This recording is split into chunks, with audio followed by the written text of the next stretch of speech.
I'm about to set up my DAW to record a band that's going to play with a few people at the same time.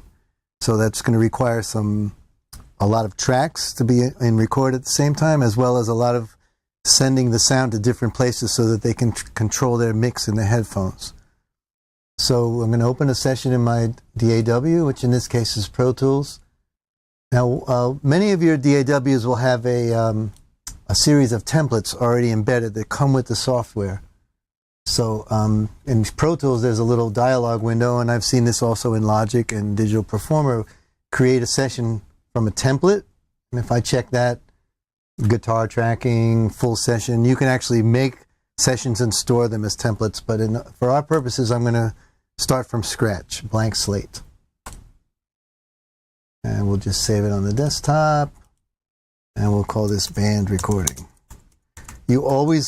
It's very important to know where you've stored your session, because by default, the DAW is going to put your recorded audio inside a folder inside that session.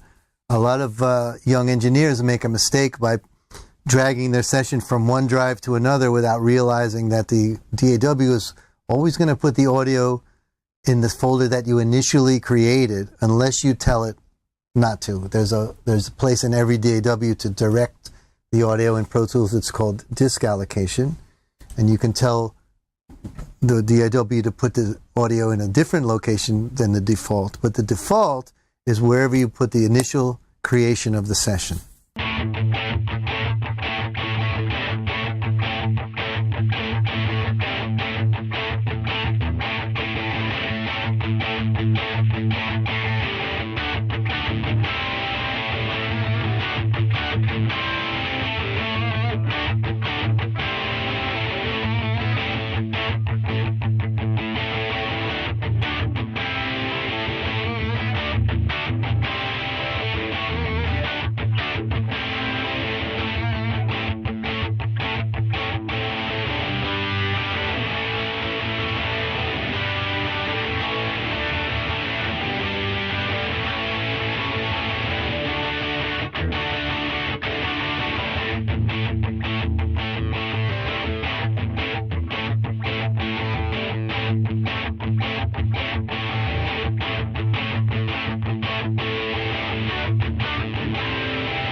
So then I'm going to make some new tracks. We have quite a few things to record today, so I'll start by making, let's say, 12 tracks of mono, single mics, and certain things I'll record in stereo. For example, if I'm recording an electronic keyboard, like a stereo synth, a workstation synth or something, that's going to have a left and a right, and I want that to be in a combined stereo track, so whatever I do to both sides will be the same. And in my case, I like to record the drum overheads as a stereo field. Another good example of a stereo would be a grand piano. If I had a high mic and a low mic, I might record that on two monos, but I would probably mostly record that on a stereo pair, and then I can control the panning within my DAW, and I'll show you how that works as we proceed. So right now they're all going out to my monitor, which is 1 and 2, the first and second outputs of my interface, which shows up at my speaker. So whatever I record, I'm going to hear.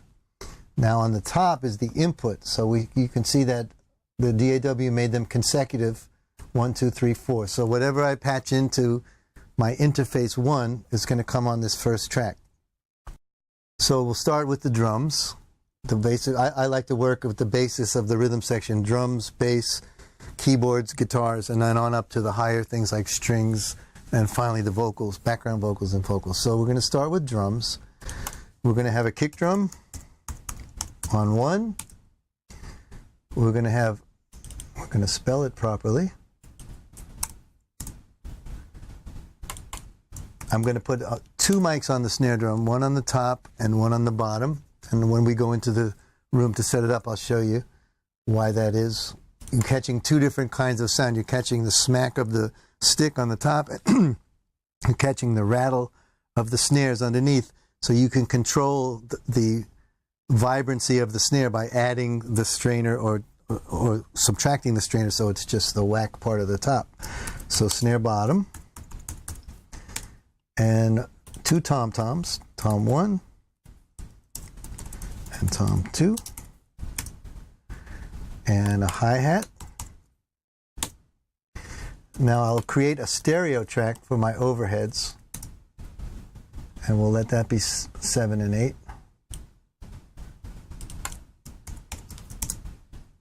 And most DAWs allow you to color code things. I like to use as much visual reference as I possibly can, so I can look at this and see that's my drum kit, and I can see the levels it's going on. I also pan a little bit. I like to pan from the audience perspective, as if I'm looking at the drummer. So if it's a right-handed drummer, his hi-hat's going to be slightly to that side of the picture, and his floor tom is going to be slightly to the left of the picture. So we put the floor tom over here. If I've got all my wires patched correctly, then when I hear the overheads as a stereo picture, I should also feel the tom-tom on the left and the hi-hat on the right. Okay, so since I added a stereo track, now my inputs are off by 2. So I'm going to make this start with 9 and continue on. Okay, we're going to have a bass guitar player.